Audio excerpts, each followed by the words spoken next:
Man, there is just something special about Kumar Rocker, but mainly when he's got an opener.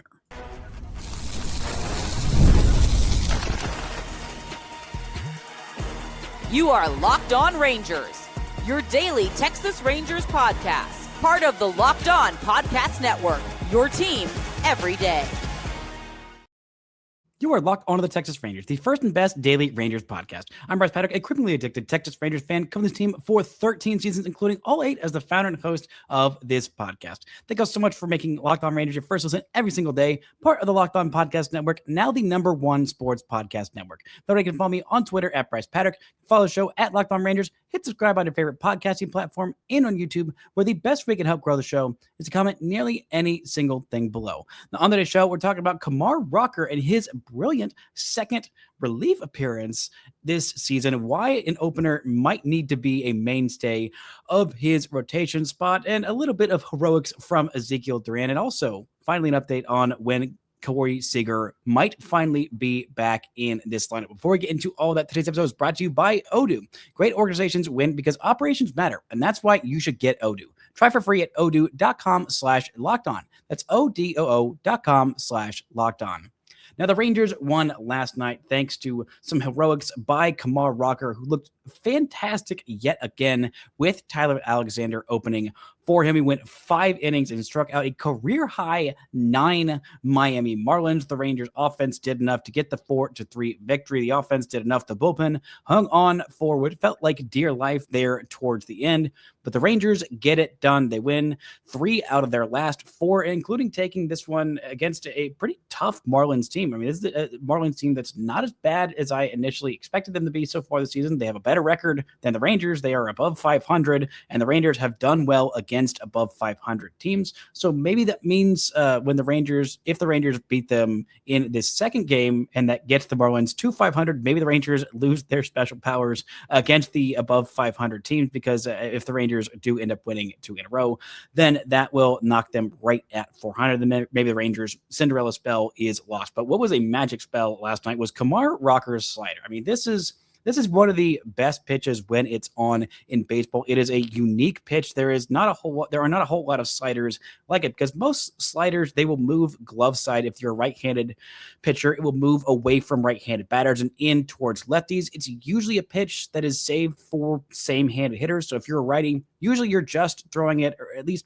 mostly just throwing it to right-handed batters. If you're a lefty, you're usually just throwing it against lefties, although lefties, it's somehow a little bit more effective left on right than right on left sliders are. But basically, if you're a right-handed pitcher and you're throwing a slider, not a whole lot of times can you just dominate with that being your primary pitch. And this was one of the most dominant outings for a single pitch I have ever seen in my life. This was the best I have ever seen Kumar Rocker's slider look. Now, he has always been a slider first guy. He has added the cut version of that pitch at around the early points of last year. It's been more effective. He's kind of abandoned that slower curveball version. But the reason this slider works so well against everybody, because it doesn't really move as much left to right. It doesn't move as much horizontally, but it moves a crap ton vertically. I mean, this thing just drops off the table. It looks like it's going to be, right in the middle of the strike zone. And as soon as you start your swing, it is in the dirt and you look like an absolute fool. The swing and miss rate on this pitch alone, he had 17 swings and misses just on the slider. A 74% whiff rate on one pitch is just downright diabolical. I have never seen that before in my life for a starting pitcher. Now, occasionally relief pitchers might throw, like five of their nastiest breaking balls and get, swings and misses on, 4 or 5 of them, of those swings, and they were all swings and misses. But for a starting pitcher to get this elite level of swing and miss, 39 of his 76 pitches were sliders. More than half of his pitches in this game were sliders, and he was still unbelievably effective. Now, the shape of it wasn't really all that different from what it had been, for the majority of this season. It dropped a little bit more than it had in the past. The sinker was working very well off of it. He didn't even throw a single changeup in this game, which I kind of would have liked to, but when you're this effective, it doesn't really matter all that much. He relied a little bit more on the cutter later on in this one, but the sinker was working for him. He was dotting it on the corners. He was getting a lot of called strikes on the cutter, on the sinker, on the slider as well. 2 of his 9 strikeouts on the day were on the sinker, one of them on the four-seam fastball. All of those on the fastball were not on swings and misses. They were on called third strikes. He even got a called third strike challenged by Owen Casey with a ball that was completely in the zone, that one strikeout he had on the four-seamer. But this was just working magnificently. I mean, this is the second time the Rangers have decided to use an opener for Kumar Rocker, because in the first inning, he has been bad. Not just bad, but I mean, truly abysmal in the first inning. The Rangers had after this series against Minnesota, actually even against that first game against the San Diego Padres, where Jacob deGrom gave up a 5 spot in the first inning. The Rangers at that point had a 7.7 ERA in the first inning. Now it's come down a little bit since then, but in those first innings, Rocker has allowed 2 different leadoff home runs to lead off a game. He is part of the problem the Rangers have had there in the first inning, just in general. He has allowed a 321 batting average against and a 954 OPS against. It is bad. It is truly very bad. So the logical conclusion is, hey, what if we went ahead and threw an opener? And the Rangers have done that once before, and it worked beautifully. It was the best start we have ever seen Kumar Rocker. It was even better than this start, and it was in Colorado, not a very pitcher-friendly place. He had 7 strikeouts in that game. He allowed just 3 hits, 3 walks, and I thought he was going to go the distance, or the handoff distance. Tyler Alexander opened for him in that game as well, and he looked marvelous against those Colorado Rockies, who are not a terrible team and have a pretty good offense, but keeping them scoreless for 7 2/3 in that one with 7 strikeouts. I mean, that was the best I thought that I would see him look. Now, in this one, especially on the road, he has been much worse in giving up first inning runs on the road than he has at home. But still, even his most recent outing, I mean, against Minnesota, he got buried in that first inning. He continued to pile on more and more. So after a rough most recent start against Minnesota, the Rangers said, okay, let's go ahead and give you an opener. And I think Tyler Alexander is a perfect opener, not just in general, but especially paired with Kumar Rocker. A lot of Kumar Rocker and his abilities, a lot of his pitches are mainly vertical. They are, he's throwing harder than Tyler Alexander is. Most people are. He is way more over the top than Tyler Alexander is. He throws with a different hand than Tyler Alexander, and Alexander is pretty breaking ball heavy too. He's got a sweeper that is a lot of vertical or a lot of horizontal motion on it, a lot of left to right stuff, a lot of, funk and craft and all that kind of stuff that just looks very, very different from Kumar Rocker, who is more, power breaking ball type of stuff. I mean, really relying on that slider that's got a lot of up and down movement. So hitters, we'll see one thing the first inning, usually just one inning we've seen from Alexander out of the opener spot, at least for Kumar Rocker. And then you see Kumar Rocker that looks very, very different from everything else, to the point where, we saw a weird move that I don't think I've ever seen before. And this was because of the opener. The Marlins started Esteury Ruiz in right field, batting 5th in this game. He is a right-handed hitter, and he has just some crazy weird numbers, but basically it seems like he only plays against left-handed pitching. And so when Kumar Rocker came in to lead off that second inning, Esteury Ruiz was in, and they pinch hit for him before he even had a single at-bat. This was not because of an injury. This is because of the game plan. That is what the game plan was. Ruiz really only faces lefties. He is a, pinch run / face lefties / come in and just be an elite base runner or defensive replacement. So the Marlins pinch hit Owen Casey for him before he even got an at bat. But this was just a lethal combination. And I think it's something the Rangers need to consider doing more often, not just in, the occasional start on the road, but maybe this is a feature for Kumar Rocker. Maybe this gets him out of his head, because it wasn't just like he got out of his head. This was a legitimately, different slider.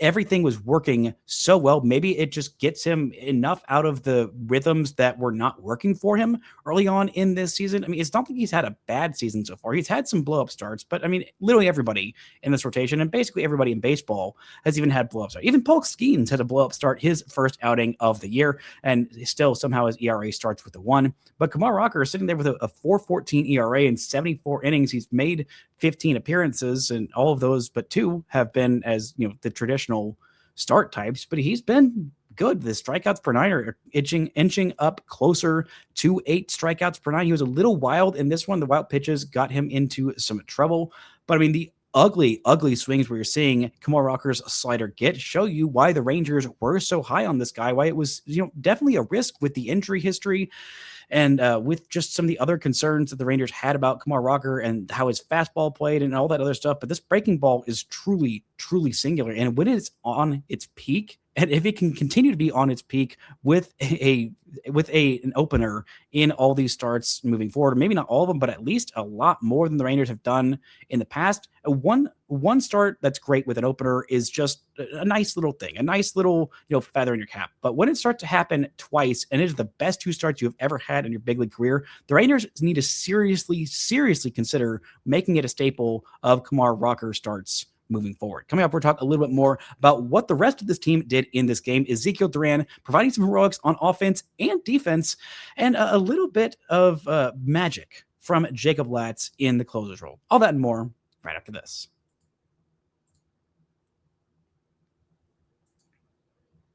This show is brought to you by 5 Hour Energy. If you've got a sweet tooth like I do, you know how tough it is to find that perfect treat without all the sugar. That's why Cotton Candy 5 Hour Energy Shot brings that nostalgic flavor back in a whole new way. This is that classic cotton candy taste you remember, with a tasty caffeine boost and 0 sugar. It's a quick, easy way to satisfy that sweet craving while keeping things simple and on the go. I've always loved cotton candy, but I can't be eating sweets all day. This is the perfect alternative. The flavor really does bring that throwback fruity vanilla vibe, and it's surprisingly smooth. I like how convenient it is too. It's just a small portable shot I can grab whenever I need a little pick-me-up, and it's become my go-to whenever I want something sweet without going overboard. After a long travel day or a long travel series like the Rangers are on, the Rangers are going to need some 5 Hour Energy shots to keep them awake and moving as they keep on going from Miami up to Canada, all the way to Ohio. So bring on the sweetness with Cotton Candy 5 Hour Energy shots. Available now at 5hourenergy.com or on Amazon.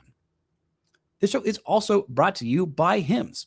It is way more common than most guys think, and millions of men deal with it at some point. Hims offers a simple, convenient way to take care of your health by connecting you with a licensed healthcare provider online and giving you access to personalized treatment options from the comfort of your home. No awkward appointments, no pharmacy lines, just a straightforward process designed to make getting care feel easier. Taking care of yourself shouldn't feel complicated, and Hims makes the process private and easy to navigate. It's healthcare built around your schedule and comfort. Between work, family, and everything else going on, finding time for appointments can be tough. Having access to licensed providers online means you can prioritize your health without having to rearrange your entire day. To get simple online access to personalized, affordable care for ED, hair loss, weight loss, and more, visit hims.com/lockedonmlb. That's hims.com/lockedonmlb for your free online visit. hims.com/lockedonmlb. Prescription required. See website details for important safety information.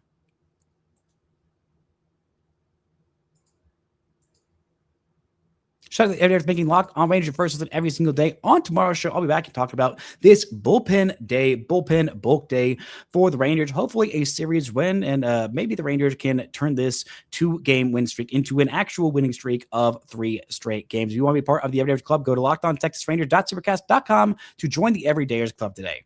Now, the Rangers did have some help last night from the proud nation of Scotland. Yet again, somehow the Rangers found themselves in the same city that the Scottish national soccer team was playing in. And the fans went to the Boston game against the Rangers on Sunday Night Baseball, made for just truly an electric crowd of one of the more raucous environments. And they did exactly the same thing in this game. After that game, the Scottish national team had just won their first game in the tournament, beating Haiti 1-0 and bringing that energy to a baseball game where it seems like they did not really know exactly what was going on, but they were still having a grand old time. And in this one, they see the Rangers take on the Marlins because they are playing in Scotland is playing Brazil in Miami. I believe it is today. And hopefully the Rangers, I'm sure, hoping that Brazil can lose this game. Scotland can keep on playing. So somehow the Rangers keep on ending up in the same city as the Scottish national team. Not sure exactly where they would play if they make it to the knockout rounds, but who knows? Maybe they'll just place them wherever the Rangers are going, so these Scottish fans can continue to see the greatness of these 2026 Texas Rangers. Heck, the Rangers should maybe just pay for Scottish fans to just extend their vacations and just keep on coming. The attendance in this game in Miami on a Monday night game, this is not a very well attended stadium. 20,000 And it looked like every bit of 20,008. It was not just them inflating their numbers. This was a raucous crowd. This was an excited crowd. Like, this is not something that happens a whole lot in Miami Marlins games. And this was just such a fun atmosphere to be a part of. It honestly felt like the World Baseball Classic, because that's kind of the only time that the Marlins Stadium is really up and jumping and people are like actually excited about baseball there. But this was a great outing for not just Kumar Rocker, but I mean, a good day for Tyler Alexander. And the offense did just enough in this one. This wasn't really a particularly flashing win. There wasn't anybody who was like just absolutely dominating. Brandon Nimmo had himself a fantastic day, scoring a couple of runs, getting a 3-hit day and working walk. But the top of this lineup did not do a whole lot. I mean, Josh Young had himself a bad offensive day, 0 for 5 with a trio of strikeouts. Wyatt Langford 0 for 4 with a strikeout and a walk. Jock Peterson was the only one in the top 3 in this order who even had a multi-hit day for him, also struck out. But Zeke Duran, with his 6th home run of the season, a very well-struck ball out there to pretty much dead center field on a sinker down to the bottom of the zone, just muscling it out to the opposite field. Almost all of Zeke Duran's home runs this year have been to the pull side. So him getting to that pitch and not only getting to it, but a sinker with some downward motion at the bottom of the zone to be able to drive it up to dead center. That is an impressive display of power for Zeke Duran, who was also robbed of a hit earlier on in this game and had some incredible robberies defensively himself on what was a very chaotic play that nearly gave the Marlins the lead. This was the last batter that Kumar Rocker faced. I was a little surprised he only went 5 innings, but with how that 6th inning was trending, I understood the desire to go ahead and pull him, but I mean, the Rangers are going to be pretty careful with their pen. But the last batter that he faced, there was a runner on at third base, and Xavier Edwards gets himself a sinker that was not a bad pitch. It was up a little bit, but it was away on the outside corner of the plate, and he hits it, not that well, but well enough over third base and into that left field corner. Alejandro Ozuna out there in left field just completely misplays it. He gets way too close to the wall. It bounces off the wall and he stumbles and is running for it. And Xavier Edwards sees this. The tying run is already scored from third base, and he is just scampering around the bases. But credit to Ozuna, who got right back up and made a fantastic throw to the cutoff man, Zeke Duran, who has just an absolute weapon of mass destruction for a right arm. I mean, the Rangers are definitely missing occasionally those throws from right field from Adolis Garcia, but Zeke Duran might even have a stronger arm than Adolis, or one of the strongest arms we have seen of any just fielder in general, basically since the days of Joey Gallo. And well, Jorge Alfaro didn't play in the major leagues for the Rangers, but that dude had an absolutely massive cannon for an arm. But this was a fantastic and perfect relay throw, incredibly well executed. Zeke Duran catches it and immediately fires an absolute missile right to home plate. Elias Diaz catches the ball in the perfect position. It is just on the money, and they get the runner out at the plate. Tie game. Still, the Rangers end up taking the lead back in the 8th inning with a pair of runs there from an RBI double from of course, Alejandro Ozuna, making up for that defensive miscue. It's not a ball that I think he could have, made a play on. It was not anywhere close to him, but just the misplay to turn what was probably going to be a double into a triple and nearly an inside the park home run. Good on him for recovering and getting it back into the throw. But I mean, Ezekiel Duran just has such an impressive right arm, and the defensive value Zeke Duran is bringing is just absolutely insane. Looking at his Baseball Savant page, he has a +5 outs above average. He has 5 outs above average. That's in the 97th percentile. That's the top 7% of baseball, and he's doing it while playing 18 billion different positions. This is the defensive games that he has played so far at different positions. Shortstop, 27 games. Second base, 22 games. Left field, 16. Third base, 10 games. Right field, 8 games. First base, 1 game. Center field, 1 game. Absolutely unbelievable that he is doing this well at so many different positions. Now, some of the numbers don't grade him out as favorable at second base, but shortstop, he has been, a premium defender at that spot. In right field, he has been exceptional out there, and he has barely played there in his career. I don't know how much we'll see him in center field. Initially, that was slated to be the plan, but it seems like Wyatt Langford has very much taken that over defensively in the absence of Evan Carter. I think that is absolutely the right move. He is just an incredible defender out there. He is one of the fastest base runners, or just runners in general out there. He makes incredible reads out there in center field. He's got a good arm, and I think that is just the best way to defensively align this outfield. But the Rangers have gotten such value out of Ezekiel Duran. I mean, the offensive numbers, especially when you look on Baseball Savant, you're like, what? How is this guy doing this well? How is this guy providing this much value? And it's hard to quantify it specifically, but the approach has been significantly better. He has not been swing missing as much. The chase rate's still not great, but it's just been, everything has been just that little bit better.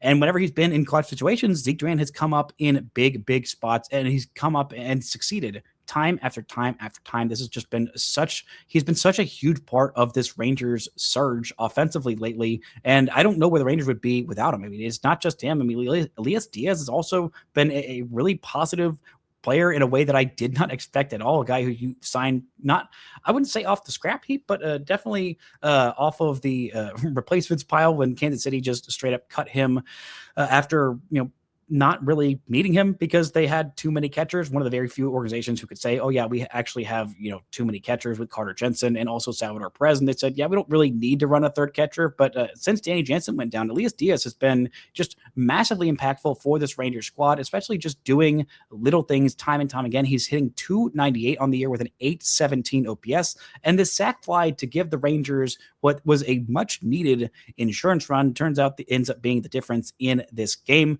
Just those quality plate appearances, and defensively he has been fantastic. I mean, his blocks above average and is in the top third of baseball. His caught stealing above average is truly elite. His pop time is one of the best in all of baseball. And the Rangers, especially with Kumar Rocker out there, having Elias Diaz to be able to control the running game for the very few base runners that were out there. I mean, really the only bases that were taken were not stolen bases, were just wild pitches that were incredibly wild from Kumar Rocker because that slider was just breaking so freaking much. But Elias Diaz, he might be sticking around for a minute here. I don't know how much longer Danny Jansen is going to be on the shelf, but I think with how well he's been doing, Elias Diaz that is, the Rangers are going to try and find some kind of a way to keep him on this roster because he has been just so much more valuable than I think even the most optimistic Rangers fan would have expected. Coming up, we're talking a little bit about what this bullpen was able to do and why the Rangers put themselves into a little bit of a bind for today's game, and an update on when Corey Seager's coming back. All that and more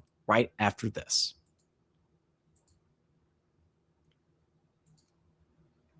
This show is brought to you by Odoo.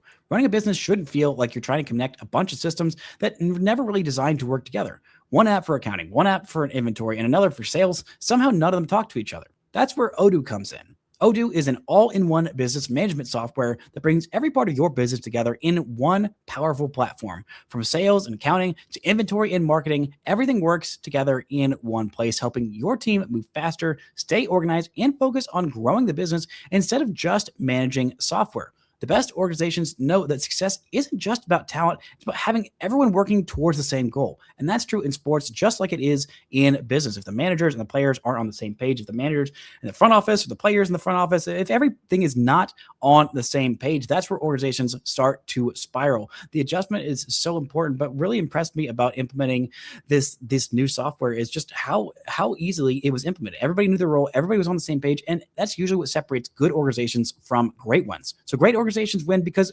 operations matter. And that's why you should get Odoo. Try for free at odoo.com/lockedon. That's odoo.com/lockedon.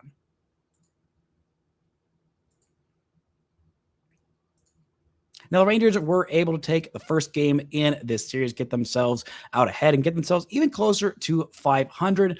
But they did use a lot of their bullpen to go ahead and get there. The Rangers having to throw their two highest leverage relievers in this one for a combined 2 innings, only 2/3 of an inning for Jacob Junis, who got a little bit shaky there in the 8th inning. This was Jacob Junis pitching for the 3rd time in 4 games. And so for the 3rd time in 4 games in this one, the Rangers also called on Jacob Latz. This was not the back half of a back-to-back, but he pitched on Friday and Saturday, didn't pitch on Sunday, and then finishes off this one with 31 pitches. And he was, absolutely firing gas, but it was just looking a little shaky in this one. He gives up really one bad pitch that ends up going on the ledger of Jacob Junis, a slider against a lefty that just did not quite get away like he was intending it to. It stayed in, and it was roped down the right field line for a double. Thankfully, with how well the Rangers outfield defense have been playing so far this series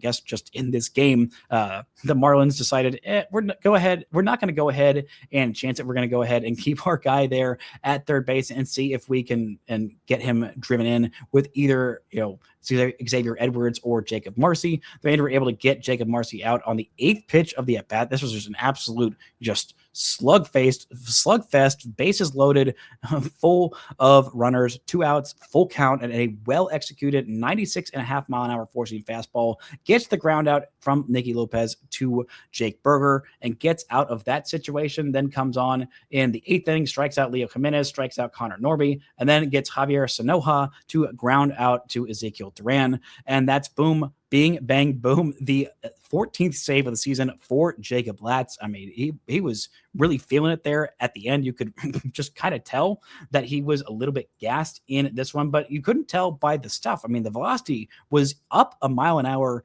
above average, which is just kind of crazy to me. He's been averaging 94.5 miles an hour with that fastball this year. And on the third time pitching in 4 days, in the second inning of that third time pitching in 4 days, and I believe on Friday, he also got, I believe, a 4-out save in that one.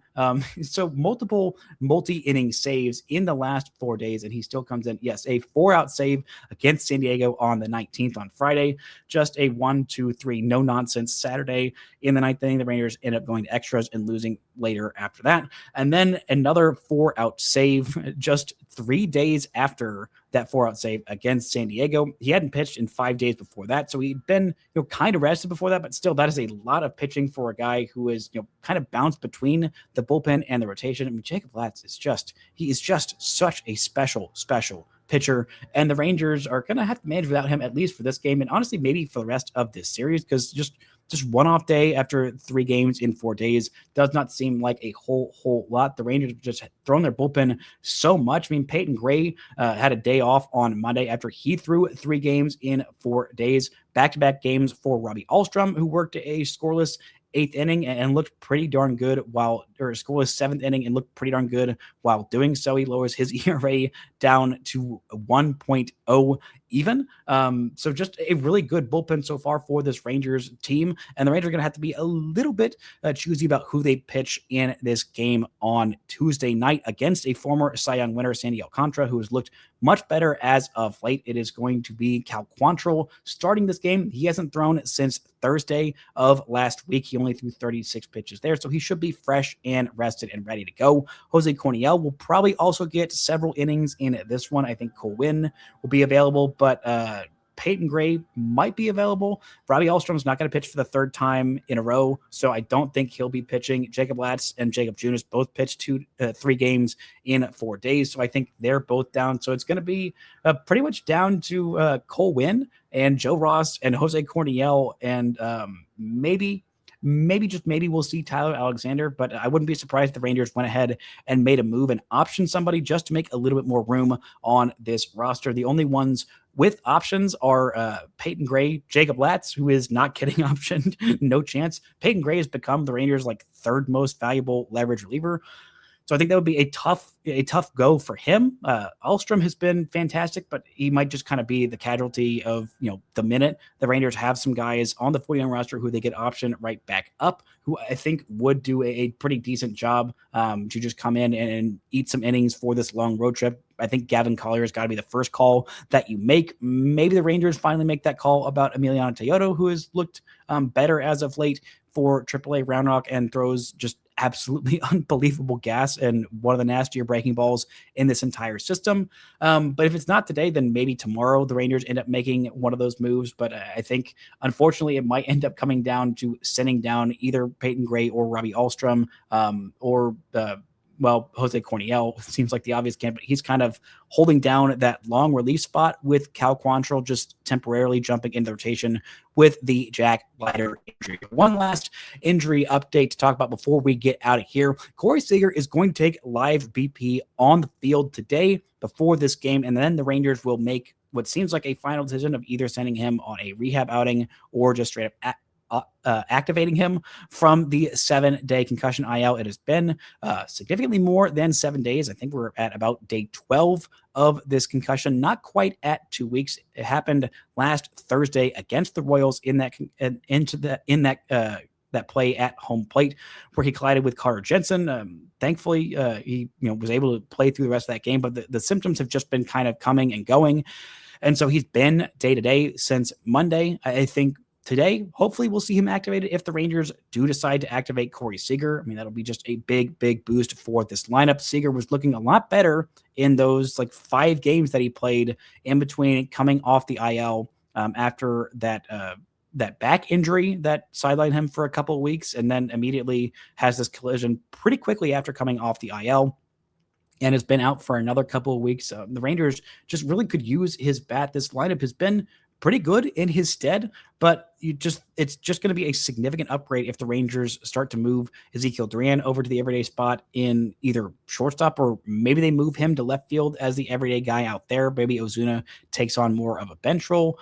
Maybe we'll see just a little bit more of Jared Kelenic out there in left field. I don't really know exactly what the plan is, but substituting Seager in at this point, no matter who it's going to end up being for, that is a big, big boost to this lineup that could just use another big bat. A little bit more oomph in this lineup is never a bad thing, especially, when you have not been as power happy as powerful, as much fueled by the home run ball as I thought this team could be heading into this season. We just haven't gotten a whole lot of slug from really anywhere else besides, Langford over the last couple of weeks. Peterson has fallen off a little bit in terms of the power numbers, and overall his offense has not been quite as good for the last couple of weeks as it was in that stretch right before Corey Seager got back the first time, where Jock Peterson just went absolutely nuclear. But I mean, this lineup has been, plenty deep enough to where, even with Langford and Josh Young, who had been the Rangers' 2 best hitters over the last couple of weeks, even with them having off days, the Rangers still found ways to drive in runs, to do the small ball thing, to get the home run, to get hits with runners in scoring position, to get the sac fly, to do all of those things enough, plus some great performances by the bullpen and a fantastic start from Kumar Rocker. They put themselves in a pretty decent spot. Hopefully they can continue this winning streak and maybe, just maybe, get themselves above 500 before the time they get themselves back home in the middle of next week. But that's going to do it for today's show. Thank y'all so much for listening and subscribing. And until next time, don't forget to enjoy baseball.